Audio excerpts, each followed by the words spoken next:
obrigado também mais uma vez aos nossos amigos que estão aí no YouTube, chegando aí, Janete e tudo mais, né?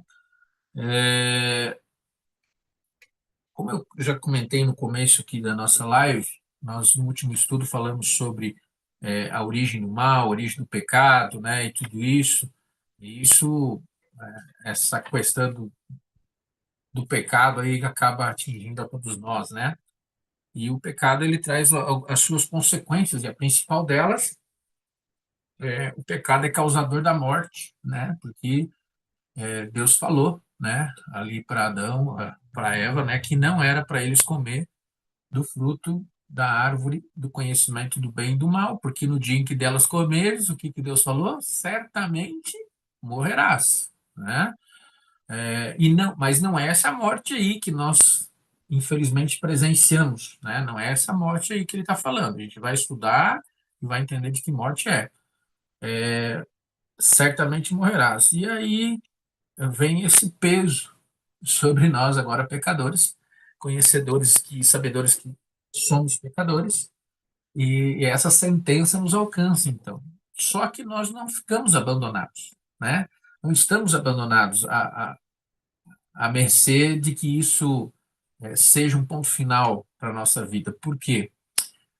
Porque o mesmo que deu a sentença, ele também providenciou, sabe o quê? Uma saída, um antídoto, uma cura, diria eu assim, para esse mal tão terrível que se chama pecado. E esse plano,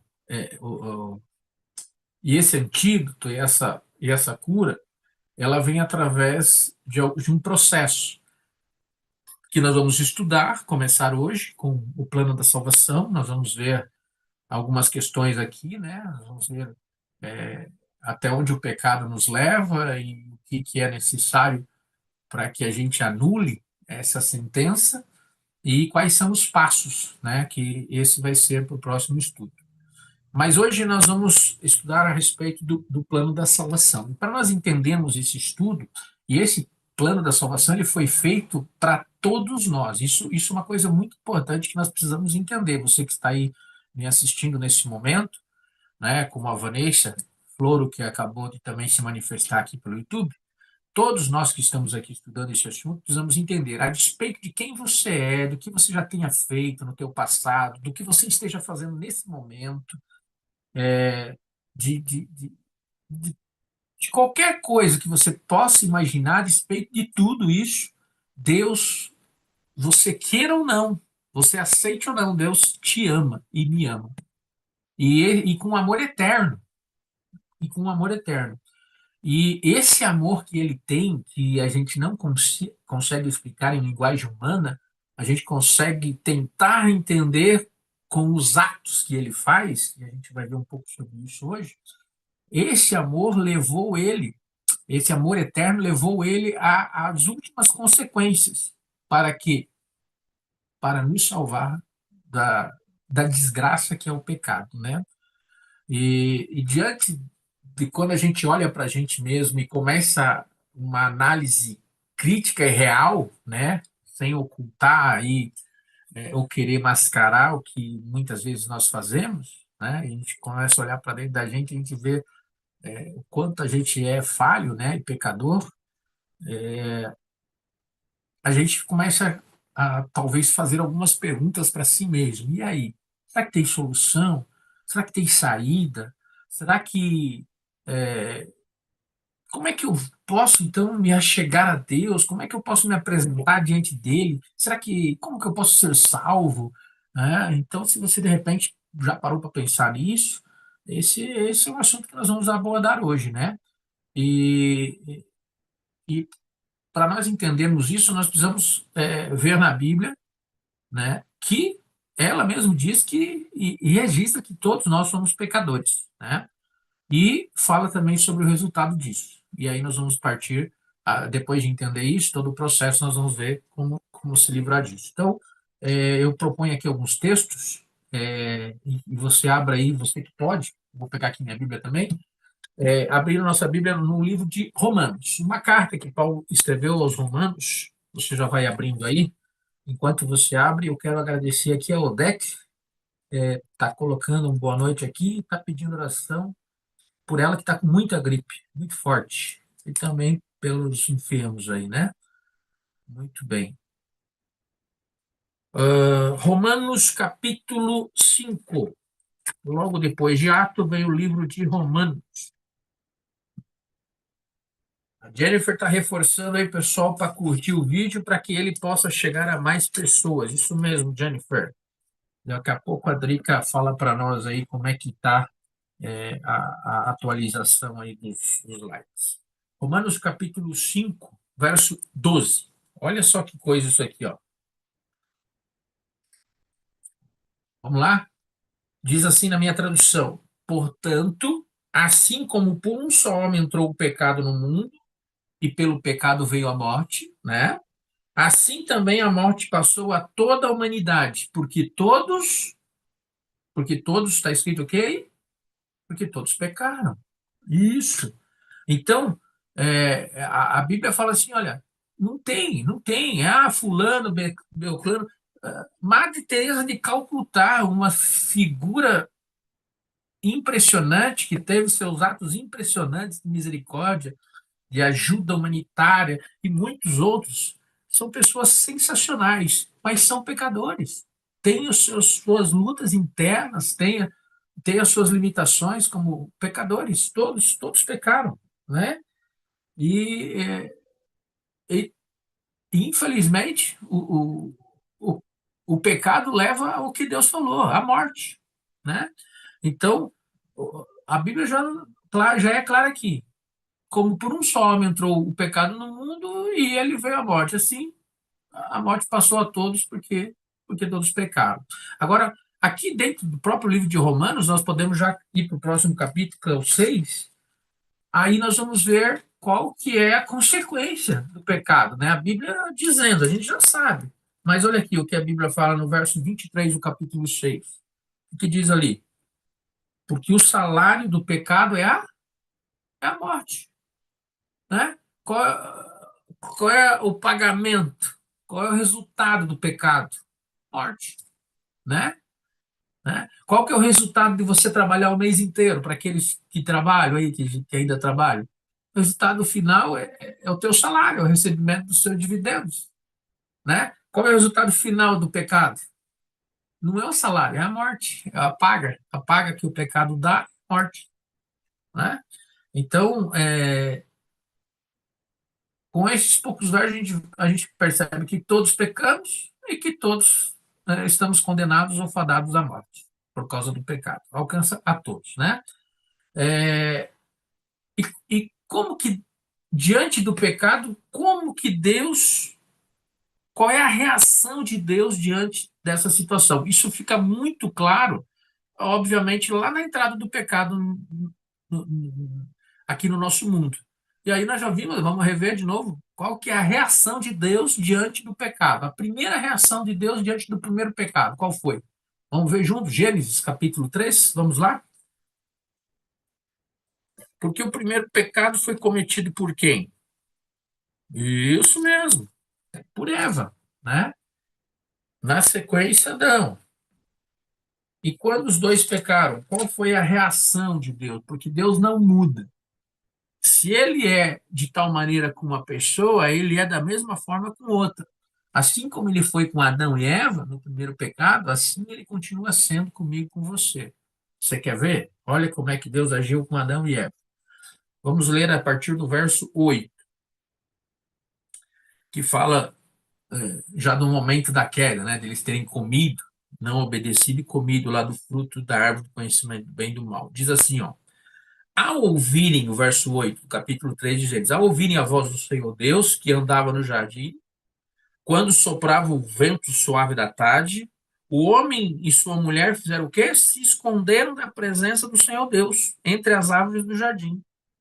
E o Senhor Deus, verso 9, e o Senhor Deus chamou o homem e lhe perguntou: onde você está?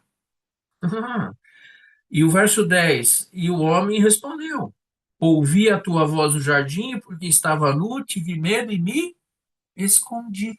Olha só que coisa. Então, aqui é o relato, né, após a queda de Adão e Eva, os dois pecaram e momentos depois Deus vem ao encontro deles. Deus sabe, já sabia o que havia acontecido. Deus, nada foge aos olhos de Deus, ao seu conhecimento. E quando Deus viu que eles tinham caído naquela tentação, Eva de uma maneira e Adão de outra, né? Eva caiu aí através das artimanhas da serpente, de Satanás, que estava incorporado na serpente, e Adão caiu pela falácia de Eva, né? Por não confiar no Senhor, enfim. Quando os dois caíram e Deus soube disso e viu isso, o que ele fez? Ele os abandonou? Não. Ele foi lá e mais do que isso, onde você está, não. Deus sabia que ele estava ali atrás, ali, se escondendo. Deus sabe. Não queira se esconder de Deus. Não é possível, isso não é impossível. A questão é que Deus, nesse texto, claro, nitidamente, corre atrás de Adão e dá uma oportunidade a Adão. Não é onde é que você está. A pergunta era, Adão, o que você fez? A pergunta era essa. Adão, o que você fez? Onde você está? Onde você chegou? Por que você fez isso, Adão? Né? E aí Adão responde. E essa é a resposta natural de um pecador que, que é sincero. Falou, olha, eu estou me escondendo. Que é isso que nós fazemos quando pecamos. Nós procuramos nos esconder ou esconder o nosso pecado. Né? Então, olha só como isso nos alcança. Quando Deus viu a entrada do pecado, o que ele fez? Ele foi em busca do pecador. E ele continua até os nossos dias. Ele continua gritando do céu para todos nós. Onde você está, Fábio? Onde você está, Gil? Aonde que você está, Vanessa, Odete, Jennifer, Gianni, Márcio e tantos outros aí que estão nos acompanhando? Onde você está? Né? Ele continua perguntando, correndo atrás de nós, todos os dias, né? A reação de Deus diante do pecado é essa, de ir atrás do pecador. Ele nunca vai desistir, né? Nunca vai desistir. Ah, e o que a Bíblia diz? Como se tornou, então, agora a natureza de Adão, agora após o pecado? Porque ele foi criado à imagem de Deus, à semelhança. Só que o pecado acaba, natural, ele vai denigrindo, vai tirando as características, né, que Deus havia colocado. E como que ficou a geração? Vamos ver. Aqui em Gênesis mesmo, não muito longe, no capítulo 6, que vai preceder aí a notícia do dilúvio, olha só, aqui o primeiro pecado foi apenas, né? Olha a nossa condição na nossa natureza. Foi apenas comer do fruto, né? Foi apenas, por que eu digo apenas? Porque hoje nós vivemos pecados que são muito mais terríveis. E isso aconteceu rapidamente. Você vê aqui ó, no capítulo 6 de Gênesis, verso 5, ele diz o que ali no verso? O Senhor viu que a maldade das pessoas havia se multiplicado na terra e que todo o desígnio do coração delas continuadamente era mal. Olha só. Então, começou ali numa desobediência a uma única ordem, só que a degradação foi tão rápida, que chegou um momento que Deus viu, olha, o coração do homem está, do ser humano está terrível. Se você ler o verso 6, tá escrito assim, ó, então o Senhor ficou triste por haver feito o ser humano, criado o ser humano na terra, e isso lhe pesou no coração. Olha só que coisa. Olha até onde chegou, é, a, a, até onde o pecado levou o ser humano, criado por Deus, a sua imagem, a sua semelhança, né? A natureza humana, após o pecado, ela ficou terrível. Vamos ver mais alguns textos. Vamos aqui a Jeremias. Vai um pouquinho mais para frente, aí um pouquinho não, é bastante, né? Depois de Salmos, aí vem alguns livros, Isaías, e aí já vem Jeremias. Vamos a Jeremias, capítulo 13, por favor. Jeremias 13, verso 23. Olha o que diz ali.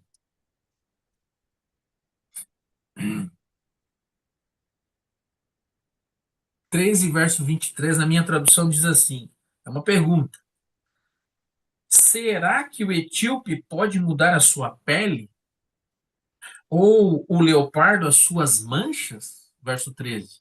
Você sabe o que quer dizer isso? Etíope é alguém de uma nação da Etiópia. É como se. Etíope é a pessoa assim que nasce num país que é, vamos dizer assim, me fugiu aqui a palavra. Uma pele escura.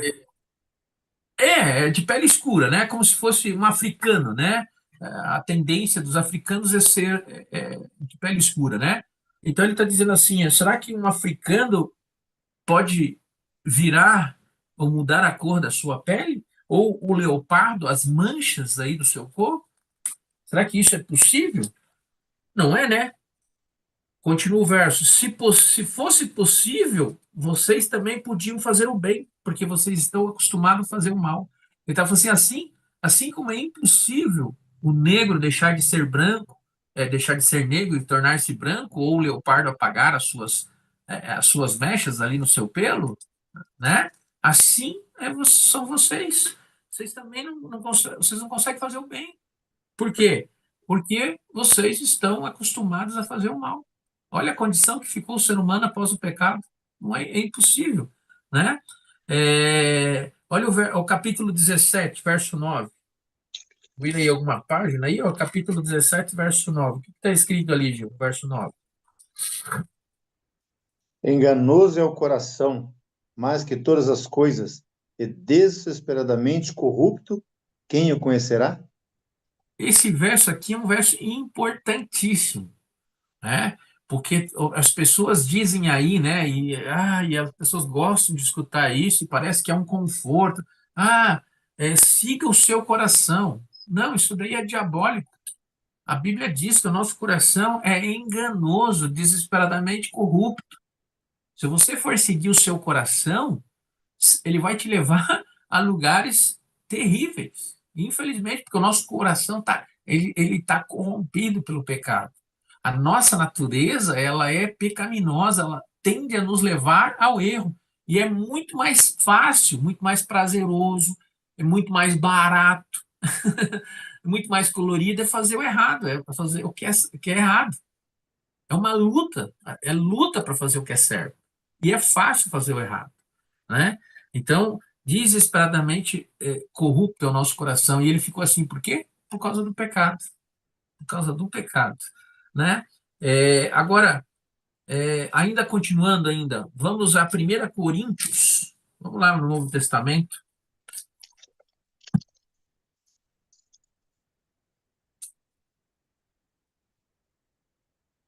Primeira carta aos Coríntios, capítulo 2, verso 14.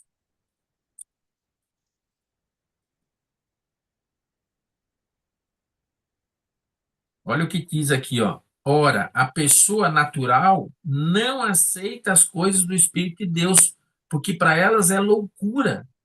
E ela não consegue entender, porque elas se discernem espiritualmente. Então, a pessoa natural, a pessoa carnal, as, as coisas de Deus para ela é loucura. Ela olha aqui, não, isso é loucura. Terça-feira à noite, vocês tirar esse tempo para estudar a Bíblia, isso é loucura, é perca de tempo, é besteira. Quem que fala isso? Nossa natureza pecaminosa fala isso. Não, esse negócio de fidelidade, esse negócio de não comer isso, esse negócio que não pode usar isso, que não sei o quê, isso é loucura. A nossa tendência, a nossa natureza pecaminosa fala isso. E elas não compreendem as coisas espirituais. Por quê? Porque ela é carnal. Então, o pecado nos deixou nessa condição. E você tem que lutar para ir contrariamente a isso. É uma luta que todos precisam enfrentar. Volta um pouquinho, não, volta um pouquinho aí você vai encontrar Romanos, capítulo 7. Só voltar algumas folhas aí você já vai encontrar Romanos, capítulo 7. Deixa eu ver aqui, verso 15, tá aqui. A partir do verso 15 diz assim, ó, porque nem mesmo compreendo o meu próprio, olha a luta de Paulo. Eu não consigo entender o meu próprio modo de agir, pois não faço o que eu prefiro, o que eu quero, mas sim o que eu não quero. Olha a luta de Paulo. Essa luta muitas vezes deveria ser nossa, né? Deveria ser, né? Eu não consigo fazer o que eu quero, mas o que eu não quero. É. Verso 16: ora, se faço o que eu não quero, eu concordo com a lei que é boa. Neste caso, quem faz isso não sou eu, mas o pecado que habita em mim. Eu não consigo, o pecado que habita em mim, quando ele faz isso por mim. Porque eu sei que em mim, isso é, na minha carne, não habita bem nenhum. Pois o querer está em mim, mas não consigo realizá-lo. Até quero, mas não consigo. Olha a luta. Verso 19: porque não faço o bem que eu quero, mas o mal que eu não quero, isso eu faço. Eu quero fazer o bem, eu quero fazer certo, eu quero fazer a coisa correta. Mas quando eu vi, Paulo está falando, quando eu vi, eu fiz errado. E aí o verso 20, por fim, aqui fala assim: mas se eu faço o que não quero, já não sou eu quem faz, e sim o pecado que habita em mim. Olha o que o pecado faz com a pessoa. Faz a, é uma luta. Você trava uma luta com você mesmo quando você se enxerga nessa condição, né? Agora, qual que é a saída?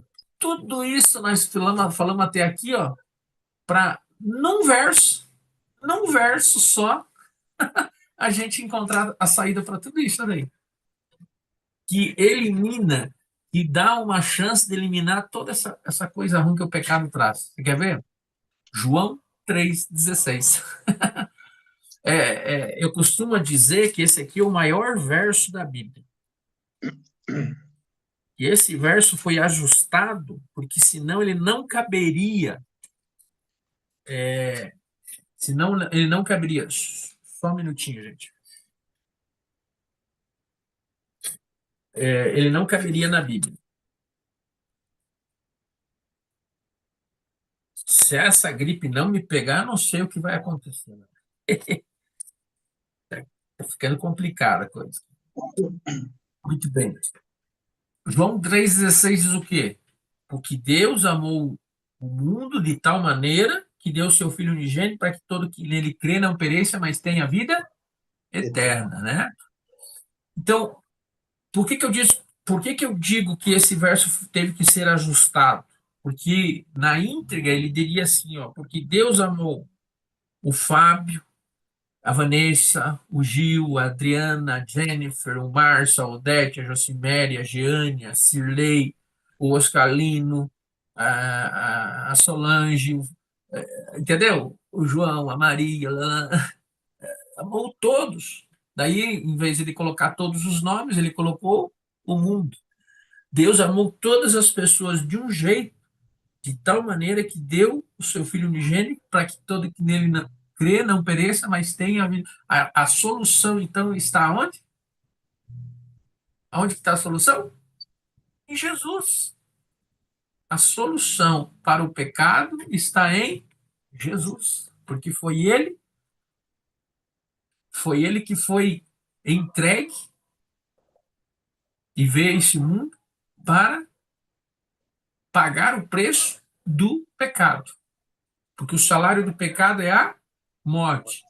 Para que eu e você não morramos, Jesus veio e morreu em nosso lugar. Olha só, porque tinha que haver morte. E quem pagou o preço foi o céu, foi Cristo, né? Deus estabeleceu um plano mediante qual o seu próprio filho daria vida em lugar do pecador. Dessa forma, todo aquele que o aceita como seu salvador, o que acontece? É perdoado, né? É perdoado e recebe a promessa da vida eterna, né? Então, Cristo morreu pelos nossos pecados, é, e isso não, você acredite ou não, queira ou não, isso aconteceu e está à disposição de todos, né? Então, o plano da salvação era qual? E isso não pegou Deus de surpresa, né? Isso aí já estava planejado mesmo antes do pecado entrar nesse mundo. Se tivesse que acontecer, se acontecesse como aconteceu, Cristo já sabia o que ele precisava fazer, né? E ele o fez para a nossa salvação, né? O que Jesus então fez por nós na cruz? O que Jesus fez por nós na cruz? Quer ver alguns versos aqui, ó? Vamos ver um verso lá na carta de Pedro, na primeira carta de Pedro. Vamos lá pertinho já no final do Novo Testamento, pertinho de Apocalipse, um pouco antes, lógico, você vai encontrar a primeira carta de Pedro, capítulo 2, verso 24. Olha o que diz ali, ó. Olha o que Cristo fez por nós na cruz do Calvário. Vamos ver um texto aqui no Novo Testamento e um texto no Velho Testamento também. Ele diz ali, ó, carregando ele mesmo em seu corpo sobre o madeiro os nossos pecados, para que nós, mortos agora para os pecados, vivamos agora para a justiça. Cristo morreu na cruz do Calvário pelos nossos pecados, carregou em seu corpo sobre o madeiro os nossos pecados, para que nós, mortos agora, não mortos, mortos para o pecado. Nós temos que morrer para o pecado, né? Vivamos agora, a partir de agora, em justiça, né? Pelas feridas dele é que nós fomos o quê? Sarados. É o que está escrito aí. Sarados. Pelas suas feridas é que fomos sarados. E tudo isso aconteceu aqui, ó, aqui nessa carta de Pedro, Jesus já tinha feito isso. Mas, ó, Isaías preveu e já registrou isso muito antes, muito tempo antes. Vamos lá no livro de Isaías, capítulo 53, o capítulo vicário, mais conhecido, né? Isaías 53. Aí fica aí para você ler depois esse capítulo inteiro, a coisa mais linda.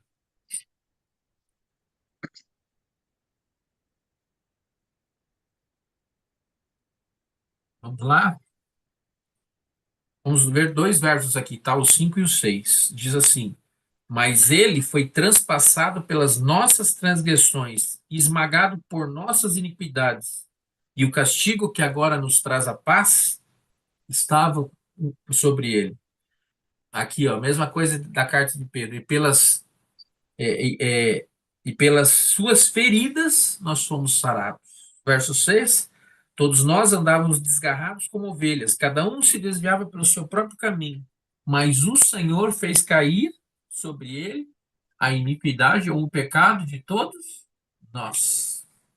Foi isso que Cristo fez na cruz do Calvário. Ele pagou o preço, ele tomou sobre si aquilo que deveria cair sobre nós. Ele assumiu a responsabilidade. Então, aqui está sendo desenrolado claramente aos nossos olhos, através da palavra do Senhor, qual é o plano da salvação. O plano da salvação é simples. Você e eu pecamos e Cristo morreu em nosso lugar. Para quê? Para que eu e você tenhamos a chance e a liberdade de não morrer. Ah, mas tantos já morreram? Não morreram. Nós vamos estudar sobre isso mais para frente, tá? Tudo vai fazer muito sentido para todos nós. E então, qual que é a chance, ou como é que será que nós, como é que pode ser, será que pode ser mudado essa nossa natureza tão terrível? Será que tem solução para isso? Né? Vamos ver aí dois textos, nós estamos aqui em Isaías, então volta mais para trás um tanto aí, ó, você vai encontrar 1 Samuel. Volta para trás aí, um bom tanto, e você vai encontrar um livro chamado 1 Samuel, capítulo 10. O Gil pode ler isso para nós aí, fazendo um favor, Gil, enquanto eu tomo mais um. Verso 6. O Espírito do Senhor se apossará de ti, e profetizarás com ele, e tu serás mudado em outro homem. Nós podemos ser mudados num novo homem, isso para homem, para mulher, né? Um novo ser humano. De que maneira? Se o Espírito, nós permitimos que o Espírito de Deus se aposse de nós. Quando é que ele vai fazer isso? Quando você fizer a coisa mais difícil desse mundo, matar o eu. Se você conseguir afogar o eu, a carne, o Espírito de Deus toma conta da sua vida e te dá uma nova vida. Olha que coisa. Isso aí é um processo diário, tá? Isso não vai acontecer um passe de mágica. É um detalhezinho, é outro, é outro, é outro, e a hora que você vê, o Espírito de Deus vai ganhando lugar na sua vida e vai te moldando e vai te livrando, né? Do que Paulo diria desse corpo de morte. Já vamos ver esse texto aí. Gálatas, perdão, João 8,32. Esse texto aqui é clássico. João 8,32. Precisa ver.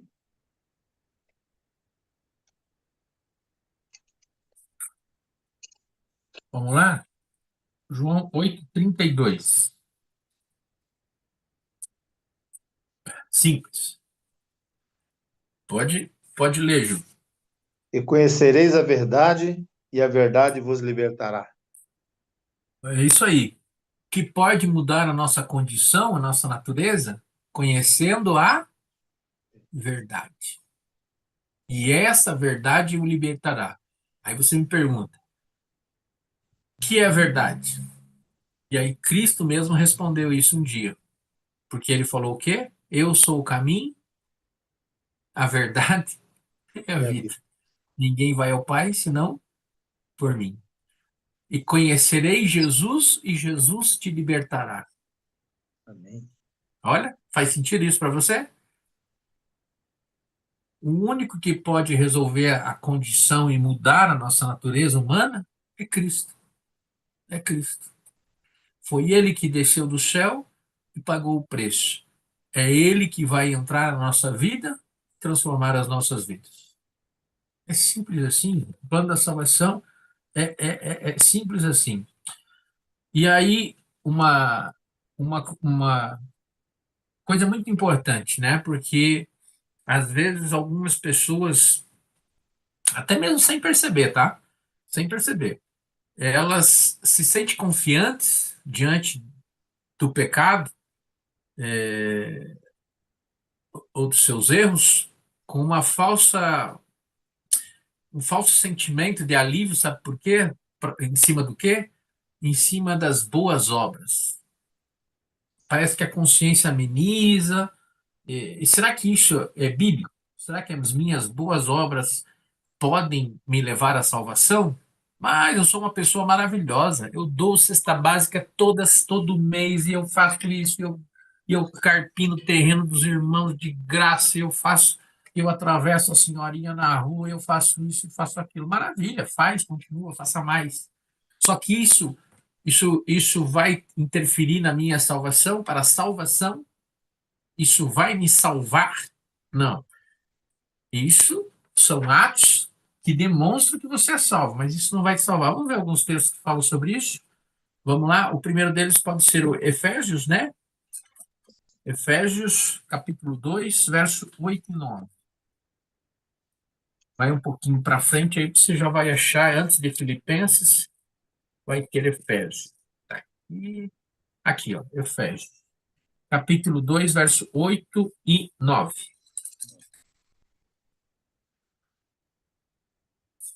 Pode ler, Gil. Porque pela graça sois salvos, mediante a fé. E isso não vem de vós, é dom de Deus, não de obras, para que ninguém se glorie. Viu só? É pela graça que você e eu somos salvos. Isso é pela graça. Não vem por obras, porque se viesse, eu e você poderíamos nos gloriar nisso. Não, eu sou o cara, eu sou bom.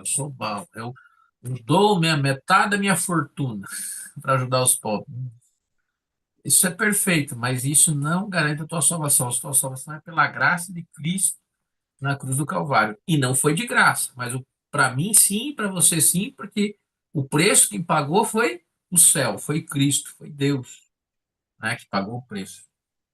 E é dom de Deus a nossa salvação. E por fim, não. Mas também um outro texto aqui é Gálatas, capítulo 2, verso 16. Só virar, volta para trás aí umas duas folhas, você já vai chegar em Gálatas, capítulo 2, verso 16, é um outro verso muito claro para todos nós. Olha o que está escrito.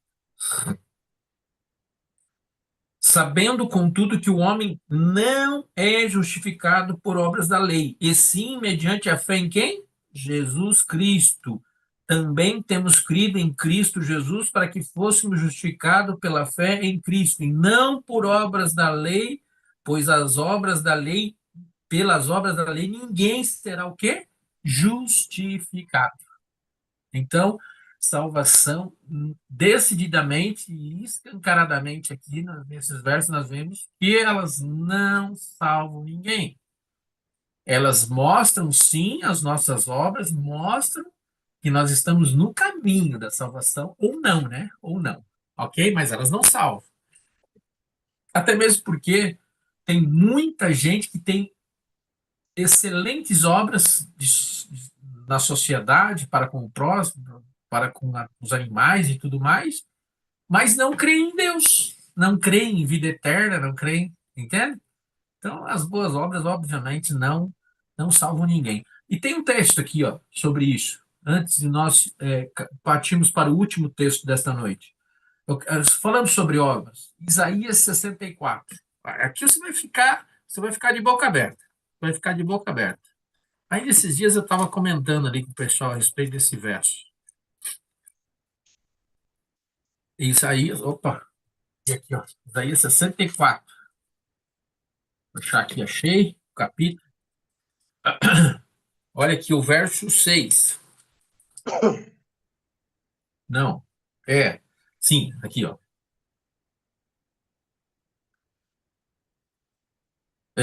Na minha tradução está escrito assim, Isaías 64, 6.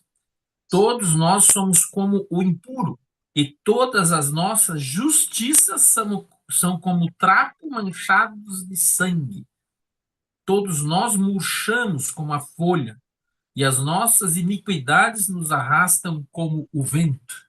Mas a primeira parte do verso é o mais importante. Todos nós somos como impuro, e todas as nossas justiças, né? Tem a nova tradução de hoje diz assim: e todas as nossas boas obras são como trapos de imundícia. Aqui fala sobre trapo manchado de sangue.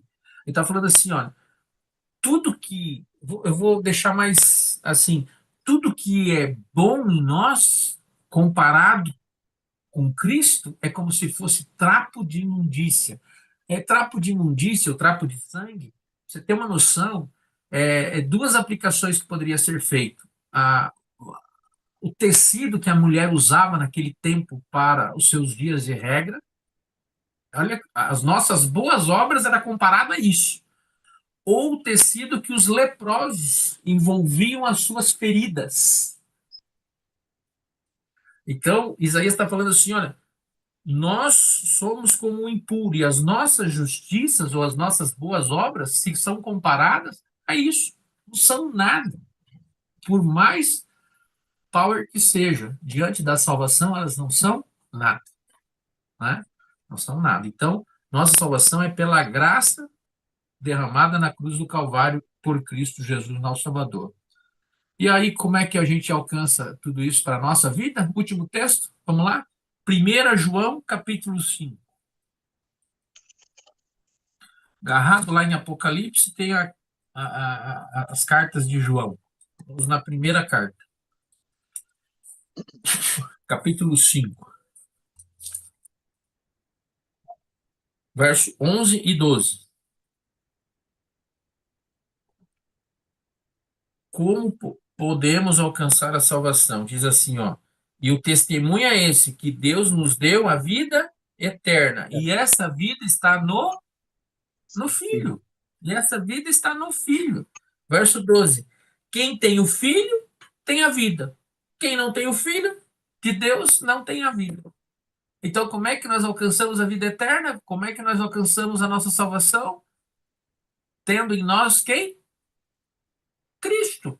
Porque tá claro, se você tem o Filho de Deus, se você tem Cristo, se você está ao lado de Cristo, você tem a vida eterna.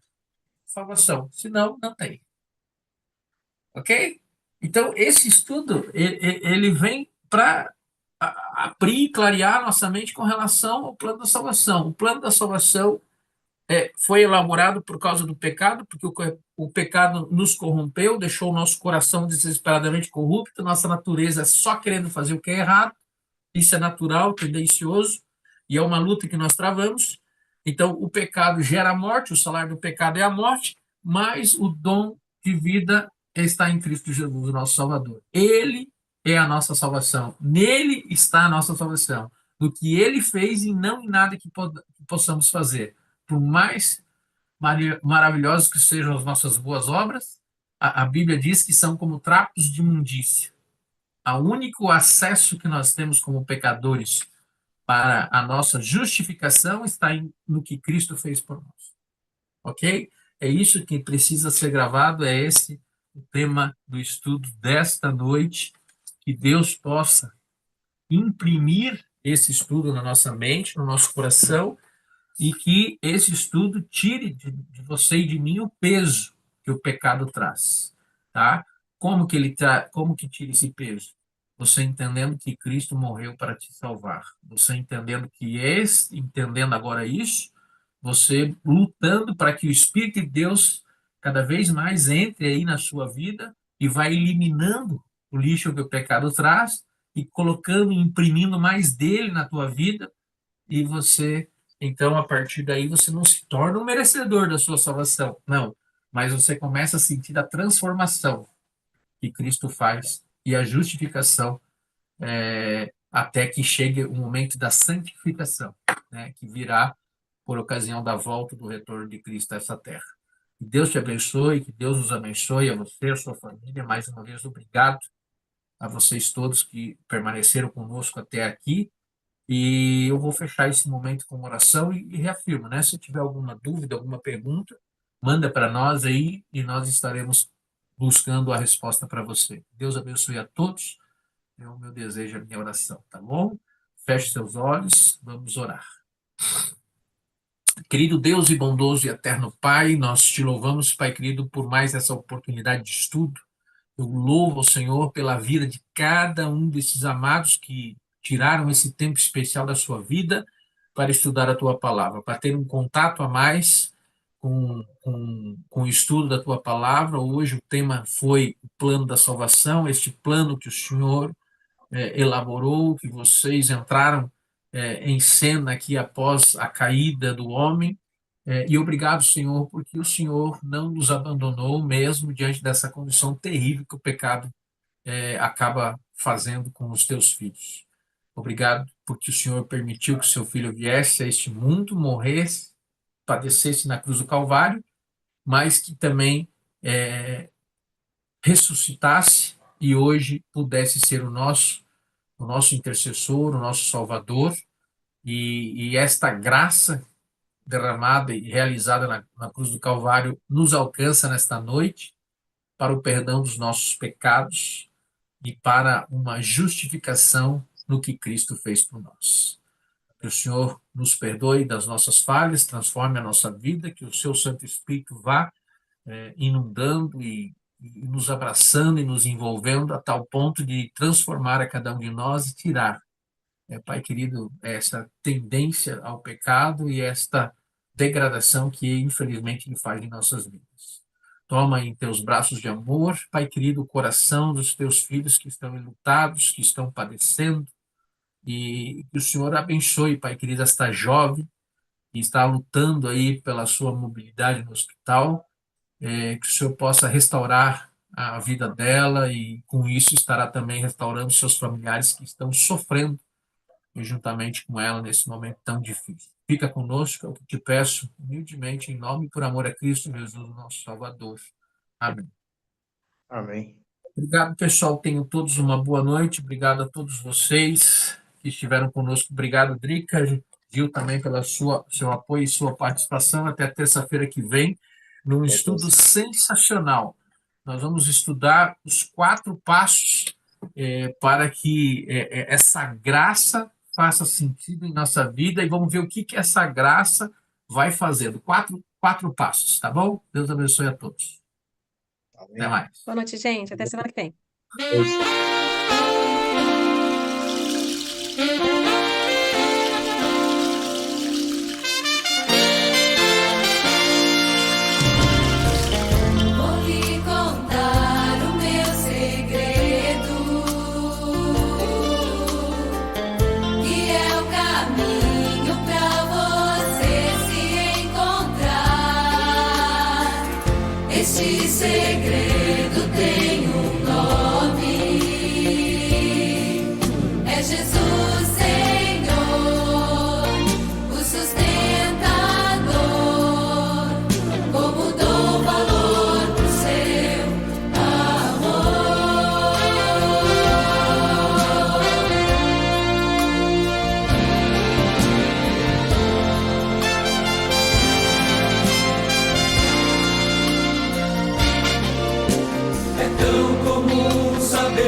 sem paz.